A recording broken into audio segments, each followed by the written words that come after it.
My name's Rachel Wilson and I'm a newly qualified social worker in the Children and Young People section at Lewisham Council.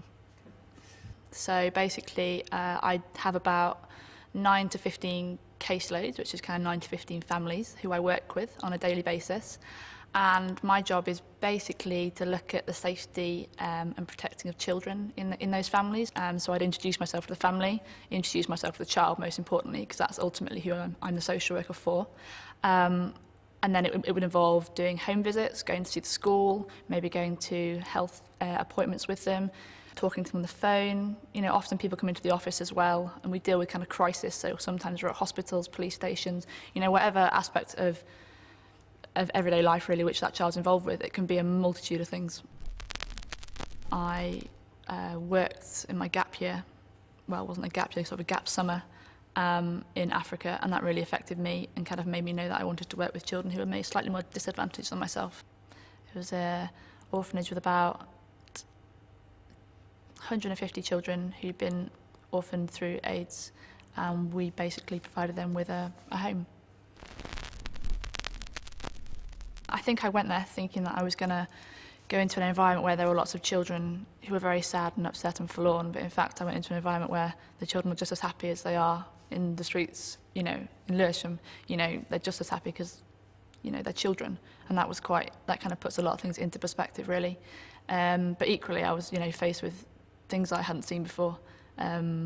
Children obviously with terminal diseases and dealing with the issues that come with that and the loss that comes with that as well, things that I'd never dealt with in my life. It was really difficult, it was really fulfilling and really enlightening. It was, yeah, kind of in a cliched way, it was quite life-changing.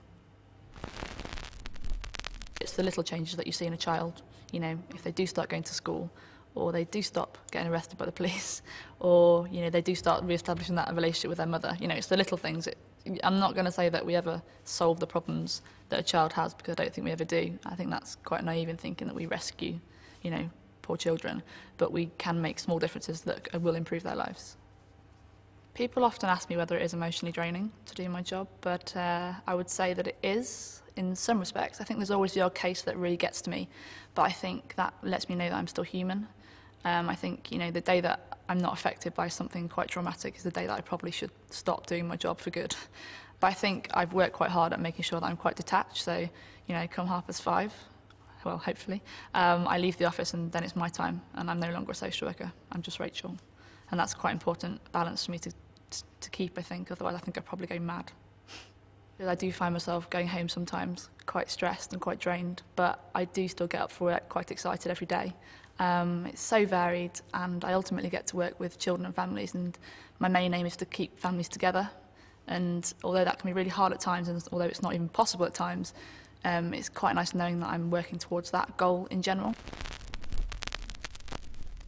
I think my dream job, if it even existed, well, no, it does exist. I think to be a professional cricketer would be my ideal job.